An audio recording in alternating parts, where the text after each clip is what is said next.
नमस्कार, जय हिंद। कैसे हैं आप सब? आई होप आप सभी अच्छे हैं और आप सबों की प्रिपरेशन बहुत अच्छे तरीके से हो रही है। आज के इस वीडियो में 2 अप्रैल 2025 से संबंधित प्रश्नों को आप देखेंगे, जिसमें बिहार राष्ट्रीय और अंतर्राष्ट्रीय इन तीनों घटनाओं का संग्रह होगा और तमाम जानकारी मैं यहाँ पर हमेशा की तरह आपको विस्तृत तौर पर देने वाला हूँ। तो पूरे वीडियो को आप सभी ध्यान पूर्वक देखेंगे। सेशन की शुरुआत करते हैं पिछले वीडियो के प्रश्न से, जो हमने आपसे पूछा था। देखिए, यह प्रश्न था कि केंद्र सरकार ने हाल ही में 28 मार्च 2025 को पटना आरा सासाराम कॉरिडोर के निर्माण की मंजूरी दी है। बताएं कि यह बिहार के कितने जिलों से होकर गुजरेगी। कंप्लीट जानकारी यहां से हमने आपको पिछले वीडियो में दिया था। आपको बतलाया था कि बिहार के 7 जिलों को कवर करेगी। अतः विकल्प नंबर बी यहाँ पर इस प्रश्न का राइट आंसर होगा। अच्छा, आपको अगर मालूम नहीं है ये 7 जिले कौन कौन से हैं, तो पिछले क्लास में इसको लेकर हमने जानकारी दिया है, आप जरूर जाके देख लीजिए। अच्छा, हमारे जितने भी study material notes current affair से होते हैं वो बीएम ऑनलाइन लर्निंग एप्लीकेशन पे एक तो 71वीं यूपीएससी वाला जो कोर्स संचालित है इसके माध्यम से आप प्राप्त कर सकते हैं। अन्यथा केवल करंट अफेयर्स के अगर आप मटेरियल चाहते हैं तो आप ये करंट अफेयर्स के डेडिकेटेड कोर्स को ज्वाइन कर सकते हैं, जिससे बिहार के सारे एग्जाम की प्रिपरेशन को आप यहाँ पर सही तरीके से संचालित कर पाएंगे। अच्छा, इसे ज्वाइन करने का एक फायदा आपको यहाँ पर यह है कि जिस तिथि से आप ज्वाइन करेंगे उसी तिथि से आपका मेंबरशिप प्लान जो है वो स्टार्ट होगा। जैसे आप साल भर का प्लान लेते हैं तो ये आप जिस तिथि को, मान लीजिए आज अगर आप ज्वाइन करते हैं तो आज से ही आपका मेंबरशिप स्टार्ट होगा और पिछला सारा मटेरियल जनवरी 2023 से अब तक का, चाहे वो डेली, मंथली और ईयरली, ये सभी आपको निःशुल्क मिल जाएगा। इस कोर्स को ज्वाइन करने के बाद करंट अफेयर्स का कोई भी मटेरियल अलग से आपको लेने की आवश्यकता नहीं है। यहाँ से आपकी तैयारी एकदम बेहतर हो जाएगी और ये चार्ज एकदम नाम मात्र की है। आपको यहाँ पर दिख रहा है कि प्रत्येक दिन जो चार्ज है 1 रुपया आपको देना पड़ रहा है साल भर के लिए। तो जितने लोग इच्छुक हैं जरूर ज्वाइन कीजिएगा। हजारों की संख्या में इस कोर्स में लोग जुड़े हुए हैं। यहाँ से आपकी तैयारी बेहतर हो जाएगी। चलिए, अब यहाँ पर हम चलते हैं आज के इस वीडियो के पहले प्रश्न पे। सेशन की शुरुआत करेंगे आज के इस वीडियो के पहले प्रश्न से। प्रश्न है कि बिहार भारत की मेजबानी में 29 अगस्त से लेकर 7 सितंबर 2025 तक कहां Asian men's hockey championship trophy का आयोजन किया जाएगा। इसका राइट आंसर है बिहार के राजगीर में, नालंदा जिला में। राजगीर एक जगह है, यहीं पर जो नया खेल परिसर बना है यहीं पर। तो विकल्प नंबर बी यहाँ पर इस प्रश्न का राइट आंसर होगा। देखिए, हालिया घोषणा के अनुसार बिहार की मेजबानी में पहली बार Asian men's hockey championship trophy का आयोजन किया जाएगा। अच्छा, एक चीज आपको मालूम होगा, रिसेंटली 11 से लेकर 20 नवंबर तक, पिछले वर्ष 11 से 20 नवंबर तक इसी का महिला संस्करण वाला यानी कि Asian women's hockey champions trophy का आयोजन यहाँ पर किया गया था। अच्छा, इसको लेकर भी जानकारी आपको डिटेल में हमने दिया है, वो चीजें पुनः से हम आपको रिवाइज करा देंगे। अभी फिलहाल यहाँ पर इस प्रश्न पे फोकस करते हैं। देखिए, जो प्रतियोगिता है बिहार की मेजबानी में 29 अगस्त से लेकर 7 सितंबर 2025 तक राजगीर खेल परिसर में जो हॉकी का एस्ट्रो टर्फ ग्राउंड है यहाँ पर होगा और इस टूर्नामेंट के लिए 31 मार्च 2025 को हॉकी इंडिया और बिहार राज्य खेल प्राधिकरण के बीच एमओयू पर साइन हुआ है। ठीक है, ये हस्ताक्षर हुआ, समझौता हुआ है। और इस प्रतियोगिता की बात करें तो इसमें भारत सहित कुल मिला के 8 टीमें भाग लेंगी। तो प्रतियोगिता से संबंधित जितनी भी जानकारी अब निकल कर यहाँ से सामने आएगी वो आगे हम देखेंगे। फिलहाल अभी ये खास करके घोषणा हुआ है और इसको लेकर एमओयू पर साइन हुआ है, तो इतनी बातें ध्यान रखिए। अच्छा, यहाँ पर मेंस कैटेगरी की अगर हम बात करें Asian men's hockey championship trophy की, तो इस प्रतियोगिता की जो सबसे सफल टीम है यह है दक्षिण कोरिया, जो कि 5 बार इस खिताब को अपने नाम कर चुका है। लेकिन वहीं पर भारत और पाकिस्तान की बात करें तो 3 बार इस खिताब को जीता है और दूसरे स्थान पर है सबसे सफल टीमों की सूची में। पहले स्थान पर साउथ कोरिया, फिर अपना भारत और पाकिस्तान संयुक्त रूप से दूसरे स्थान पर। ये चीज ध्यान रखिए। अच्छा, इसके विमेन्स कैटेगरी की अगर हम बात करें तो पिछले साल 11 से लेकर 20 नवंबर 2024 तक राजगीर में हुए महिला एशियन हॉकी चैंपियंस ट्रॉफी 2024 में भारतीय महिला हॉकी टीम ने चाइना को 1-0 से हराकर तीसरी बार इस खिताब को अपने नाम किया था। ये बहुत इंपॉर्टेंट है, कई बार हम आपको बोल चुके हैं कि यहाँ से आपके एग्जाम में प्रश्न पूछे जा सकते हैं। अच्छा, इसको लेकर बाकायदा डिटेल में हमने सारी जानकारी आपको दिया है। अच्छा, अभी रिसेंटली एक वार्षिकांक संस्करण जो बिहार स्पेशल करंट अफेयर्स का लॉन्च हुआ था, वहां पर तकरीबन 30 प्रश्न इस चैंपियंस ट्रॉफी से संबंधित हमने आपको दिया है। बाकायदा इसका एक वीडियो भी हमने आपको दिया था, आप लोगों ने आई होप देखा होगा।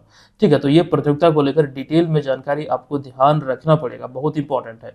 इस प्रतियोगिता का जो शुभंकर है, ये गुड़िया है जो आप यहाँ पर तस्वीर में देख रहे हैं। अच्छा, ये जो बिहार की राजकीय पक्षी गौरैया है उसी से प्रेरित है। जैसा कि यहाँ पर आप इसके चोंच को देख सकते हैं, ये गौरैया के मतलब कि चोंच जैसा दिख रहा है, और आपको मालूम होना चाहिए ये बिहार के राजकीय पक्षी गौरैया से ही प्रेरित है। अच्छा, विश्व गौरैया दिवस प्रत्येक वर्ष 20 मार्च को मनाया जाता है। अभी रिसेंटली विश्व गौरैया दिवस मनाया गया था। इसको लेकर डिटेल जानकारी थीम के साथ हमने आपको इसी सीरीज में बतलाया है। तो कंटिन्यूटी अगर बनाए रखेंगे तो यहाँ से आपकी तैयारी करंट अफेयर्स में बेहतर होगी, ये ध्यान रखिएगा। अच्छा, इस प्रश्न से जुड़ी हुई कुछ और मिलते जुलते फैक्ट हैं बिहार की मेजबानी के संदर्भ में, आइए उसे देख लेते हैं। अच्छा, ये तो अभी आपने जाना कि महिला संस्करण का जो खास करके हॉकी चैंपियंस ट्रॉफी था, ये आयोजित हुआ यहाँ राजगीर में। ये 8वां एडिशन था, 11 से 20 नवंबर तक आयोजित हुआ, जिसका जो शुभंकर था गुड़िया था। लेकिन अभी हाल ही में एक और प्रतियोगिता बिहार की मेजबानी में पहली बार बिहार की भूमि पर आयोजित हुआ है। 20 से लेकर 25 मार्च तक पाटलिपुत्रा स्पोर्ट्स कॉम्प्लेक्स पटना में ये सेपक टकरा विश्व कप का आयोजन यहाँ पर किया गया। आपको ध्यान रखना है, इसकी मेजबानी बिहार द्वारा पहली बार किया गया। पुनः से इस चीज को हम दोहरा रहे हैं, बहुत इंपॉर्टेंट है। जिसका थीम था भीम, जो कि एक पशु है, गौर बाइसन, इसी से प्रेरित है। इसके शुभंकर को आप यहाँ पर तस्वीर में देख सकते हैं। ठीक है, तो इतनी सारी बातें यहाँ पर ध्यान रखें। अच्छा, यही वाला वो पीडीएफ है जिसमें इसको लेकर डिटेल में हमने तमाम जानकारी आपको दिया है। आप लोग जरूर इसको डाउनलोड कीजिएगा। जो लोग कोर्स लिए हुए हैं, आपके कोर्स में ये उपलब्ध है। इसमें खास बात यहाँ पर यह है कि हमने इसमें आपको प्रैक्टिस सेट भी उपलब्ध कराया है। 25 प्रैक्टिस सेट है, जिसमें 20 आपका करंट अफेयर्स का होगा, जिसमें बिहार, राष्ट्रीय, अंतर्राष्ट्रीय तीनों घटनाओं को हमने इसमें शामिल किया। जो मोस्ट इंपॉर्टेंट प्रश्न है वो हमने डाला है। साथ ही साथ 5 बिहार जीके का भी टेस्ट आपको इसमें अतिरिक्त रूप से मिल जाएगा, जो खास करके वार्षिकांक संस्करण है। तो इसमें करंट अफेयर्स के जो प्रश्न है उसके अतिरिक्त ये टेस्ट भी आपको एडिशनल तौर पर इसमें देखने को मिलेगा। चलिए दूसरे प्रश्न पे आते हैं। प्रश्न है कि अंग्रेजी दैनिक अखबार इंडियन एक्सप्रेस द्वारा हालिया जारी देश के 100 यानी कि 100 सबसे प्रभावशाली लोगों की सूची में नीतीश कुमार, जो कि बिहार के मौजूदा मुख्यमंत्री हैं, ये कौन से स्थान पर है? राइट आंसर है विकल्प नंबर बी, ये 21वें स्थान पर है। आपको बता दूं कि हाल ही में अंग्रेजी दैनिक अखबार इंडियन एक्सप्रेस ने देश के 100 सबसे प्रभावशाली लोगों की सूची जारी की है। इस सूची के अनुसार अगर हम बात करें तो आपको बता दूं, इस सूची में बिहार के मुख्यमंत्री नीतीश कुमार को 21वें स्थान पर जगह मिली है, जो कि पिछले साल 24वें स्थान पर वे इस सूची में थे। इस सूची में प्रधानमंत्री नरेंद्र मोदी शीर्ष स्थान पर है, गृह मंत्री अमित शाह दूसरे, विदेश मंत्री एस जयशंकर तीसरे और आरएसएस प्रमुख मोहन भागवत चौथे, साथ ही साथ वित्त मंत्री निर्मला सीतारमण पांचवें, जबकि राहुल गांधी इस सूची में 9वें स्थान पर है। तो इतनी इंपॉर्टेंट जानकारी खास करके ये स्थानों को लेकर जरूर ध्यान रखिएगा। कोई भी आपसे इसमें से अगर एग्जाम में यहाँ से प्रश्न बनता है तो कोई भी पूछा जा सकता है। ये जरूरी नहीं कि सिर्फ नीतीश कुमार के ही संदर्भ में पूछे, आपसे यहाँ पर किसी अन्य लोगों के बारे में, किसी अन्य नाम को लेकर या फिर नरेंद्र मोदी या फिर कोई अन्य नाम को लेकर आपसे पूछा जा सकता है। सभी चीजों को ध्यान यहाँ पर रखिएगा। अब आगे बढ़ते हैं। आपको ये भी बतला दूं कि इस सूची में बिहार के 4 नेताओं को जगह मिली है, जिनमें कि एक तो बिहार के मुख्यमंत्री नीतीश कुमार है, जिन्हें कौन सा स्थान मिला, तो 21वां स्थान मिला है। अच्छा, यहाँ पर एक चीज ये ध्यान रख सकते हैं कि ये बिहार के 22वें मुख्यमंत्री हैं नीतीश कुमार, इससे एक अंक आगे यानी कि पहले 21वां स्थान इन्हें मिला है। जबकि वहीं पर इसके अतिरिक्त बिहार से जो केंद्रीय मंत्री है लल्लन सिंह, इन्हें 54वां स्थान मिला। चिराग पासवान को मिला 59वां स्थान, जबकि नेता प्रतिपक्ष तेजस्वी यादव को 86वां स्थान मिला है। इन चारों को तस्वीर के माध्यम से यहाँ पर हमने आपके समक्ष रखा है, आप लोग इन्हें जानते होंगे बखूबी। तो कुल मिला के 4 नेताओं को इस सूची में जगह मिली है बिहार से। देखिए, म्यांमार में हाल ही में आए भूकंप के बाद भारत सरकार द्वारा किस ऑपरेशन के तहत वहां पर राहत अभियान चलाया गया है? इस ऑपरेशन का नाम क्या है? देखिए, राइट आंसर है विकल्प नंबर बी, यानी कि ऑपरेशन ब्रह्मा। इसके तहत यहाँ पर राहत अभियान कार्य चलाया जा रहा है। आपको बता दूं कि म्यांमार में हाल ही में मार्च 2025 में आए विनाशकारी भूकंप के बाद भारत सरकार ने ऑपरेशन ब्रह्मा के तहत देश में राहत और बचाव कार्य शुरू किया है। अच्छा, ये आपको बता दूं कि ये जो भूकंप आया है म्यांमार में, ध्यान रखें तकरीबन 3000 के आसपास लोगों की यहाँ पर मौत हुई है और हजारों की संख्या में लोग यहाँ पर घायल हुए हैं। भूकंप बहुत विनाशकारी था, ये चीजें यहाँ पर ध्यान रखें, जिसके बाद भारत सरकार ने ऑपरेशन ब्रह्मा के तहत यहाँ पर राहत व बचाव कार्य शुरू किया है। अच्छा, इसके लिए आपको बता दूं कि INS सतपुड़ा और INS सावित्री 40 टन मानवीय सहायता लेकर यांगून बंदरगाह अभी हाल ही में पहुंचा था इस ऑपरेशन ब्रह्मा के तहत, ये यहाँ पर ध्यान रखें। अच्छा, भारत सरकार इस तरह के मानवीय सहायता व बचाव कार्य के लेकर खास करके इस तरह के अभियान पहले भी चलाते आई है। इसको लेकर एक कंप्लीट सूची भी हमने आपको दिखलाया है। यहाँ पर कुछ अभियान है, ऑपरेशन गंगा, ऑपरेशन देव शक्ति, वंदे भारत मिशन, ऑपरेशन संकट मोचन, ये सभी इंपॉर्टेंट है। हालांकि इसके अतिरिक्त और भी कई सारे ऑपरेशन है जो भारत सरकार द्वारा चलाया गया। ये कंप्लीट सूची आप यहाँ पर देख सकते हैं। इसमें अब हमने ऑपरेशन ब्रह्मा भी शामिल कर दिया है जो मार्च 2025 में शुरू हुआ है। और ये किस लिए शुरू हुआ है? तो भूकंप के बाद म्यांमार में राहत और बचाव कार्य के लिए। इसी प्रकार से operation Sadbhav, operation Indravati, operation Karuna, operation Kaveri, operation Ganga, operation Devi Shakti, Vande Bharat mission, operation संकट मोचन, ऑपरेशन राहत, ये सभी आपको ध्यान रखना है। ये सभी में से कोई भी आपसे पूछा जा सकता है और आपको याद रखना पड़ेगा हर हाल में। जिस प्रकार से अभी बिहार में किसी भी एग्जाम का, खास करके BPSC जैसे बड़े एग्जाम की बात करें, तो इस बदलते हुए स्वरूप में आपसे कोई भी पूछा जा सकता है। जैसे ऑपरेशन ब्रह्मा अभी खबरों में है, तो आपसे ये पूछा जा सकता है कोरोना महामारी के समय दुनिया भर के विभिन्न देशों में फंसे भारतीयों को वापस लाने के लिए भारत सरकार ने 2020 में कौन सा मिशन चलाया था? तो वंदे भारत मिशन चलाया था, जिसकी शुरुआत हुई थी मई 2020 में।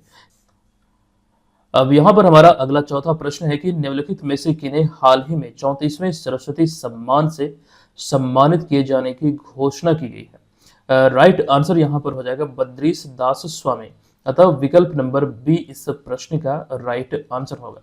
आपको ध्यान रखना है कि 34वां सरस्वती सम्मान 2020, ये 2020 नहीं बल्कि 2024, ये 2024 वाला संस्करण है जो 2025 में प्रदान किया जाएगा। ये 34वां एडिशन होगा।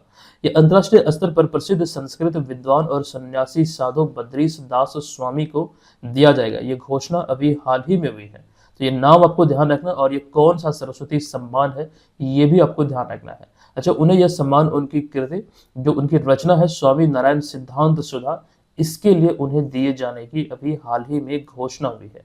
अब यहाँ पर चूंकि बात हम लोग कर रहे हैं सरस्वती सम्मान की, तो इसको लेकर जो डिटेल जानकारी आपके समक्ष हमने रखा है, इसे एक एक करके देखिए, बहुत इंपॉर्टेंट ये आपके लिए होने वाली है। देखिए, सरस्वती सम्मान दरअसल 1991 में के बिरला फाउंडेशन यानी कि कृष्ण कुमार बिरला फाउंडेशन द्वारा स्थापित 3 साहित्यिक पुरस्कारों या फिर सम्मानों में से एक है। इन तीनों साहित्यिक सम्मान की बात करें, एक तो सरस्वती सम्मान हो गया, फिर इसके अतिरिक्त व्यास सम्मान और बिहारी पुरस्कार। ये तीनों साहित्यिक सम्मान की शुरुआत के बिरला फाउंडेशन ने 1991 में किया था। ठीक है, इसको लेकर डिटेल में आगे हम और जानकारी देखेंगे। फिलहाल यहाँ पर सरस्वती सम्मान की जो बात हो रही है 2025 में जो 2024 के लिए दिया जाएगा, ये तो अभी हम आपको बता दिए, लेकिन पिछले साल 2023 में ये 33वां सरस्वती सम्मान जो 2023 के लिए दिया गया, ये केरल की प्रभा वर्मा को उनके उपन्यास रौद्र सात्विकम के लिए उन्हें दिया गया था, ये ध्यान रखें। हालांकि यहाँ पर आपको ये भी बता दूं कि हरिवंश राय बच्चन को पहला सरस्वती सम्मान, जिस वर्ष इसकी शुरुआत हुई थी 1991 में, तो पहला सरस्वती सम्मान 1991 में उनको 4 खंडों में प्रकाशित उनकी आत्मकथा क्या भूलूं क्या याद करूं, नींद का निर्माण, फिर बसेरे से दूर और 10 द्वार से सोपान तक के लिए, जो 4 खंडों की उनकी प्रकाशित उपन्यास थे या फिर आत्मकथा थी, उनके लिए उन्हें यह सम्मान मिला था। ये यहाँ पर आपको ध्यान रखना है। ये किनको मिला था? तो हरिवंश राय बच्चन को। इन्हें आप जानते होंगे, इनकी कई सारी कविताएं बहुत ज्यादा प्रसिद्ध हैं। अब यहाँ पर इसका और भी पिछले संस्करण की बात करें तो 32वां जो सम्मान था सरस्वती सम्मान, ये सुश्री शिव शंकरी को उनकी कृति सूर्य वास्मम के लिए उन्हें मिला था। ये तमाम जानकारी सरस्वती सम्मान की दृष्टिकोण से इंपॉर्टेंट यहाँ पर हमें नजर आता है, जो हमने आपके बीच रखा है। अब चूंकि यहाँ पर बात हो रही के बिरला फाउंडेशन की और इस साहित्यिक सम्मान की, तो आइए एक नज़र इसे हम अच्छी तरीके से देख लें। देखिए, वर्ष 1991 में के बिरला फाउंडेशन द्वारा 3 साहित्यिक पुरस्कारों की स्थापना की गई थी। सरस्वती सम्मान, व्यास सम्मान और बिहारी पुरस्कार। प्रथम संस्करण के अगर विजेताओं की बात करें तो सरस्वती सम्मान मिला था 1991 में हरिवंश राय बच्चन को उनकी 4 खंडों की आत्मकथा के लिए। प्रथम बिहारी पुरस्कार जय सिंह नीरज को मिला था ढानी का आदमी के लिए। व्यास सम्मान मिला था रामविलास शर्मा को भारत के प्राचीन भाषा परिवार और हिंद उनकी ये रचना थी जिसके लिए। अच्छा, पिछला 2023 का 33वां संस्करण जो मिला, इसमें सरस्वती सम्मान आप जान चुके हैं प्रभा वर्मा को रौद्र सात्विकम के लिए, और व्यास सम्मान पुष्पा भारती को उनकी रचना यादें यादें और यादें के लिए। जबकि बिहारी पुरस्कार की बात करें तो ये किन्हीं को ये 2023 में नहीं दिया गया था, ये चीज ध्यान रखें। अच्छा, इसलिए इससे पिछले संस्करण को लेकर जो 32वां संस्करण है उसको लेकर यहाँ पर जानकारी आपके बीच रखा गया है। तो मुझे लगता है कि इतनी जानकारी पर्याप्त है यहाँ से इस साहित्यिक सम्मान से, और आपको ध्यान रखना चाहिए, हर चीज को याद कर लीजिए यहाँ से। चलिए आते हैं 5वें प्रश्न पे। निम्नलिखित में से किन्हें हाल ही में प्रधानमंत्री नरेंद्र मोदी का निजी सचिव के रूप में नियुक्त किया गया है? तो पर्सनल सेक्रेटरी के रूप में अभी हाल ही में नियुक्त किया गया किन्हें? राइट आंसर होगा निधि तिवारी को, जो कि उत्तर प्रदेश की रहने वाली है। आपको बता दूं कि department of personal and training ने 31 मार्च 2025 को 2014 बैच की भारतीय विदेश सेवा की अधिकारी निधि तिवारी को प्रधानमंत्री नरेंद्र मोदी के निजी सचिव के रूप में नियुक्त किया है, जिन्हें आप यहाँ पर तस्वीर में देख सकते हैं। आपको ध्यान रखना, निधि तिवारी वाराणसी उत्तर प्रदेश की रहने वाली है और वे अब तक प्रधानमंत्री कार्यालय में उप सचिव के रूप में कार्यरत थे, लेकिन अब इन्हें प्रधानमंत्री नरेंद्र मोदी का निजी सचिव नियुक्त किया गया है। और यहाँ से आपको ये ध्यान रखना, ये कहाँ की रहने वाली है और ये किस बैच की अधिकारी है, किस बैच की भारतीय विदेश सेवा की अधिकारी है, या फिर किस बैच की भारतीय आईएफएस अधिकारी है। तो ये यहाँ पर आपको ध्यान रखना है। फिलहाल इतनी ही जानकारी इस प्रश्न से संबंधित है। हम चलते हैं अगले प्रश्न पे। 6वां प्रश्न है कि भारत सरकार ने हाल ही में परमाणु मिशन की शुरुआत की है। बताएं कि किस वर्ष तक 100 गीगावाट ऊर्जा उत्पादन का लक्ष्य रखा गया है। अच्छा, आपको मैंने कई बार बोला है, ये लक्ष्य वाले प्रश्न जो खास करके भारत सरकार या फिर किसी राज्य सरकार से संबंधित होता है वो आपके लिए बहुत इंपॉर्टेंट होता है। यहाँ पर प्रश्न है कि किस वर्ष तक 100 गीगावाट ऊर्जा उत्पादन का लक्ष्य रखा है? तो वर्ष 2047 तक, अथवा विकल्प नंबर बी यहाँ पर इस प्रश्न का राइट आंसर होगा। देखिए, प्रधानमंत्री नरेंद्र मोदी की अगुवाई में भारत ने हाल ही में परमाणु मिशन की शुरुआत की है, जिसका उद्देश्य 2047 तक 100 गीगावाट परमाणु ऊर्जा का उत्पादन करना है। ये इसका लक्ष्य निर्धारित किया गया है, जो कि आप ध्यान रखेंगे वर्ष 2047 तक। विकसित भारत का भी लक्ष्य 2047 है भारत सरकार का। अच्छा, यहाँ पर जो कि हम बात कर रहे हैं परमाणु ऊर्जा उत्पादन की, तो 2047 तक जो 100 गीगावाट परमाणु ऊर्जा का उत्पादन होगा, तो ये देश की कुल ऊर्जा जरूरत का 10% यहाँ से पूरा करेगा ये। ठीक है, ये ध्यान रखिए। अच्छा, इसके लिए हाल ही में, इस वजह से भी खबरों में है कि इसके लिए अभी हाल ही में केंद्र सरकार ने पहली बार निजी कंपनियों को परमाणु ऊर्जा क्षेत्र में भागीदारी की अनुमति दी है, जो कि अब तक केवल सरकारी हाथों में ही थी, सरकार द्वारा ही ये चीजें संचालित हो रही थी, लेकिन पहली बार ये निजी कंपनियों को परमाणु ऊर्जा क्षेत्र में भागीदारी की सहमति मिली है या फिर अनुमति मिली है, ये ध्यान रखिए। अच्छा, इस मिशन का मुख्य फोकस स्मॉल मॉडुलर रिएक्टर्स और स्वदेशी परमाणु तकनीक के विकास पर केंद्रित होगा, जिससे भारत 2070 तक के नेट जीरो उत्सर्जन के लक्ष्य की ओर तेजी से बढ़ सकेगा। कहीं ना कहीं इस उद्देश्य को लेकर भी ये सारी चीजें संचालित की जा रही है भारत सरकार के द्वारा। और ये प्रश्न आपके बीपीएससी एग्जाम में पूछा हुआ प्रश्न है कि भारत सरकार का नेट जीरो का लक्ष्य क्या है, तो 2070 है। ये ध्यान यहाँ पर आप लोग रखेंगे। अच्छा, यहाँ पर एक जानकारी और मैं आपको देता हूँ, चूंकि बात यहाँ पर हो रही है परमाणु ऊर्जा की, तो केंद्रीय बजट 2025-26 में इसको लेकर एक महत्वपूर्ण जानकारी निकल कर आती है। देखिए, केंद्रीय बजट 2025-26 में ऊर्जा सुरक्षा सुनिश्चित करने और स्वच्छ ऊर्जा स्रोतों में बदलाव के लिए भारत की दीर्घकालिक रणनीति के हिस्से के रूप में परमाणु ऊर्जा के लिए 20,000 करोड़ रुपये का आवंटन किया गया है, जो कि बहुत इंपॉर्टेंट आपके लिए हो सकता है, क्योंकि ये तो एक पॉइंट है ही बजट के दृष्टिकोण से, लेकिन परमाणु मिशन के लेकर के अभी ये पुनः से खबरों में आई है, तो इस चीज को इस प्रकार से चेन बना के याद रखिए। अच्छा, यहाँ पर एक जानकारी और मैं आपको देना चाहूंगा, जो आपके एग्जाम में पूछा गया था प्रश्न कि बिहार सरकार का नेट जीरो का लक्ष्य क्या है। देखिए पहले 2040 था, यहाँ पर ध्यान रखिए 2040 में संशोधन करते हुए इसे भारत सरकार के अनुरूप किया गया है। यानी कि भारत सरकार का जो 2070 का नेट जीरो का लक्ष्य है, ये इसी लक्ष्य के अनुरूप किया गया है। तो वर्तमान में अगर आपसे ये कोई पूछे कि बिहार सरकार का नेट जीरो का लक्ष्य क्या है, तो ये भारत सरकार के अनुरूप ये लक्ष्य 2070 तक पूरा करने का है। ठीक है, आई होप ये चीजें यहाँ पर क्लियर है। चलते हैं अगले प्रश्न पे। अच्छा, अगर आपको वीडियो सीरीज से हेल्प मिल रही है तो लाइक कीजिए, शेयर कीजिए और अपने दोस्तों, सहपाठियों, मित्रों, भाई बहनों के बीच जरूर शेयर कीजिए, ताकि इस वीडियो लेक्चर से अधिक लोगों की यहाँ से हेल्प हो सके। ठीक है, चलिए आते हैं अगले 7वें प्रश्न पे। ये प्रश्न है कि निम्नलिखित में से किस राज्य सरकार ने हाल ही में विधानसभा में मानव अंग प्रत्यारोपण विधेयक 2025 पारित किया है? देखिए राइट आंसर है विकल्प नंबर ए। ये अभी हाल ही में तेलंगाना सरकार द्वारा ये विधेयक को यहाँ पर विधानसभा में पारित किया गया। आपको बता दूं कि हाल ही में 27 मार्च 2025 को तेलंगाना सरकार ने विधानसभा में मानव अंग प्रत्यारोपण विधेयक 2025 पारित किया है। अच्छा, तेलंगाना सरकार के इस पहल के उद्देश्य की अगर हम बात करें तो आपको ध्यान रखना है कि मस्तिष्क मृत रोगियों के जीवित अंग बर्बाद न हो और प्रत्यारोपण के लिए उनका प्रभावी ढंग से उपयोग किया जा सके, साथ ही साथ अवैध अंग व्यापार पर नकेल कसा जा सके। इसको लेकर अभी हाल ही में ये विधेयक पारित किया गया है तेलंगाना सरकार के द्वारा, जो खास करके मस्तिष्क यानी कि जो ब्रेन डेड पेशेंट होंगे उनका जो ऑर्गन होगा वो बर्बाद न हो, वो किसी दूसरे के काम आए और उसे प्रभावी ढंग से इस्तेमाल किया जा सके। साथ ही साथ जो इसका अवैध तरीके से व्यापार होता है, इलीगली उसे मतलब बेचा जाता है अधिक कीमतों पर, तो उस पर नकेल कसने की दिशा में, उस पर सख्त कार्रवाई करने की दिशा में ये पहल किया गया है तेलंगाना सरकार के द्वारा। अच्छा, यहाँ पर इसको लेकर एक संस्था है भारत सरकार की नोटो।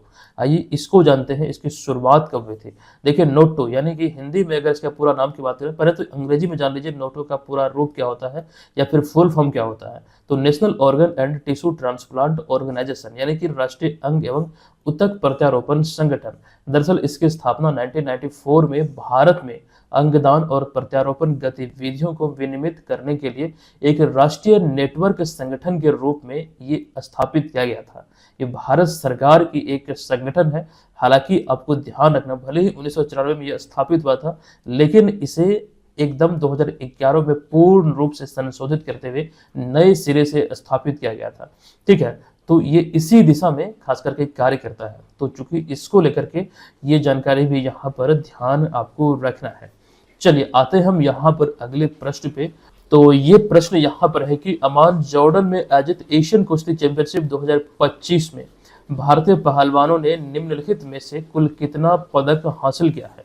तो इस प्रतियोगिता में अगर हम बात करें तो भारतीय पहलवानों ने 10 पदक अपने नाम किया है। अतः विकल्प नंबर ए इस प्रश्न का राइट आंसर यहाँ पर हो जाएगा। देखिए एशियन कुश्ती चैंपियनशिप यानी कि एशियन रेसलिंग चैंपियनशिप 2025 का जो आयोजन है, ये 20 से 30 मार्च 2025 तक अमान जॉर्डन में आयोजित किया गया, जहां पर मनीषा भानवाला ने महिलाओं के 62 किलोग्राम भार वर्ग में भारत के लिए पहला स्वर्ण पदक यानी कि गोल्ड मेडल हासिल किया था। अच्छा, उन्होंने फाइनल में Democratic People's Republic of Korea के ओक जे किम को 8-7 से हराकर भारत के लिए 2021 के बाद पहला फ्री स्टाइल कुश्ती स्वर्ण पदक इन्होंने यहाँ पर हासिल किया और भारत को गौरवान्वित किया। अच्छा, इसके अतिरिक्त आपको ये भी ध्यान रखना है, अंतिम पंघाल ने 53 किलोग्राम भार वर्ग में कांस्य पदक, और इस प्रतियोगिता में दीपक पुनिया इस प्रतियोगिता में लगातार तीसरी बार सिल्वर मेडल हासिल किया है और ये भारत के लिए गर्व की बात है। दीपक पुनिया लगातार इस प्रतियोगिता के तीसरे एडिशन में सिल्वर मेडल हासिल करने वाले ये पहले रेसलर बने हैं, ये भी यहाँ पर आपको ध्यान रखना है। अच्छा, आते हैं अगले पॉइंट पे। अगर हम बात करें यहाँ पर भारतीय रेसलर ने यहाँ पर कितने पदक अपने नाम किए हैं, तो इस एशियन कुश्ती चैंपियनशिप 2025 में भारतीय पहलवानों ने शानदार प्रदर्शन करते हुए कुल 10 पदक अपने नाम किया, जिनमें एक स्वर्ण। ये स्वर्ण किसने जीता?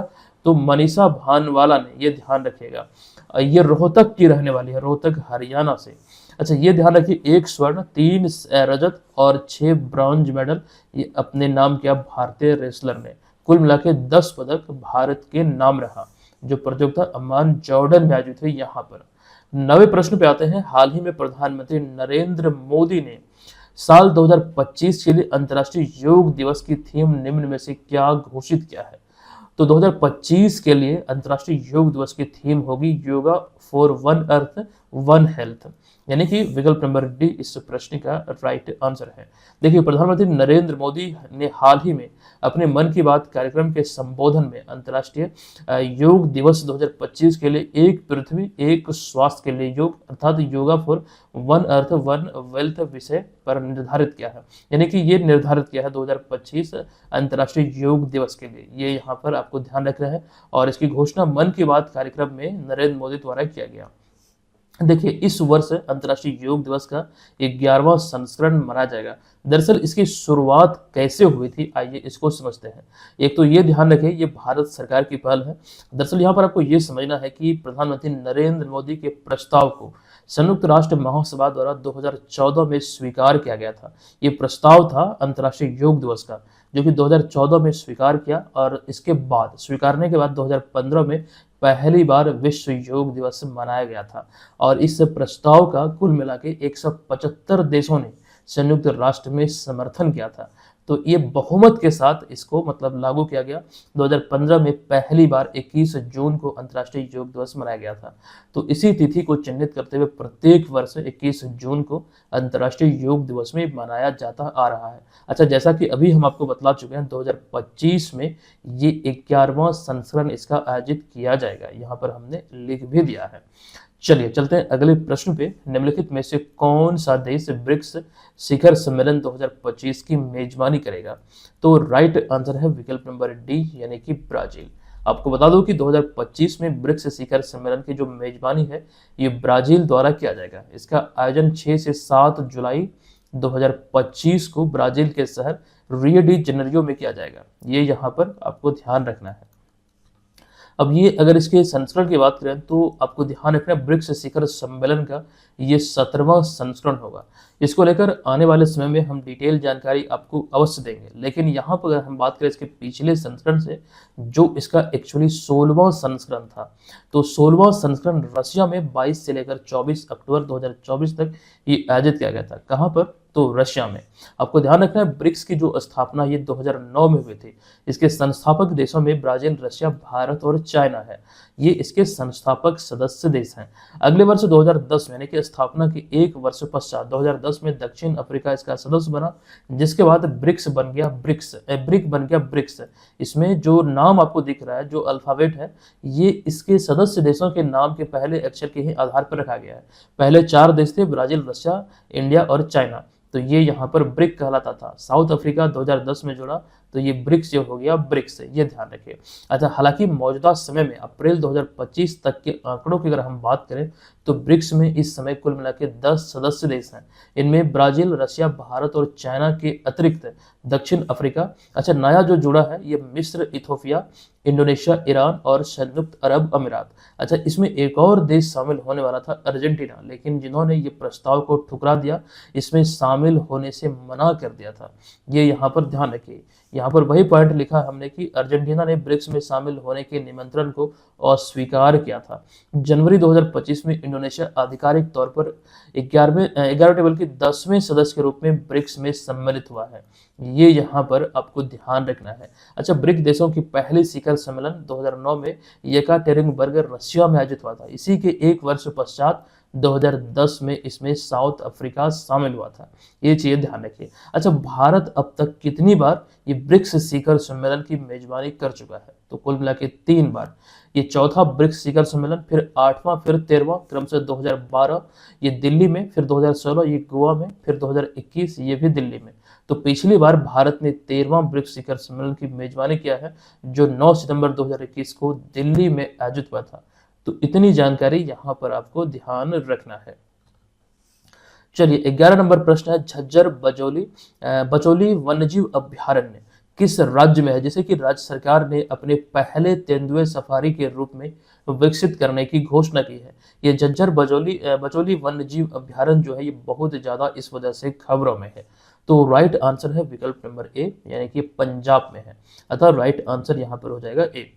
नेक्स्ट 12वां प्रश्न है कि हिम नदों के महत्व और उनके संरक्षण की आवश्यकता के बारे में जागरूकता बढ़ाने के उद्देश्य से संयुक्त राष्ट्र ने हाल ही में किस वर्ष को अंतर्राष्ट्रीय हिमनद संरक्षण वर्ष यानी कि international year of glacier protection घोषित किया है? तो ये अभी हाल ही में संयुक्त राष्ट्र द्वारा घोषित किया गया वर्ष 2025 को, यानी इसी वर्ष को। अतः विकल्प नंबर बी इस प्रश्न का राइट आंसर होगा। ठीक है, ये आपको ध्यान यहाँ पर रखना है। चलिए, आज का ये सीरीज यहाँ पर या फिर आज का ये क्लास यहाँ पर समाप्त होता है। हम चलते हैं आज के इस वीडियो के प्रश्न की ओर। अच्छा, जो लोग बीपीएससी एग्जाम की प्रिपरेशन में लगे हैं, घर बैठे आप अपनी तैयारी को इस कोर्स के माध्यम से संचालित कर सकते हैं। आप नाम मात्र की फी पर इसे ज्वाइन कीजिए। इसी में आपको टेस्ट सीरीज भी मिल जाएगा, करंट अफेयर्स का प्लान भी इसी में इंक्लूडेड है। इससे आपकी तैयारी बेहतर हो जाएगी। अच्छा, ये वाला जो पीडीएफ अभी लॉन्च हुआ है, ये भी आपको उसी में मिल जाएगा, अलग से कुछ भी लेने की आवश्यकता नहीं है। चलिए, आज के इस वीडियो का प्रश्न है कि पटना विश्वविद्यालय छात्र संघ चुनाव के इतिहास में पहली बार महिला उम्मीदवारों ने जीत हासिल किया है। बताएं कि पटना विश्वविद्यालय किस कंपनी का फैक्ट्री था जो 1632 में स्थापित की गई थी। कमेंट बॉक्स में जाइए, हमें बताइए इसका राइट आंसर क्या होगा। हम मिलते हैं आपसे नेक्स्ट वीडियो में, तब तक के लिए धन्यवाद। जय हिंद।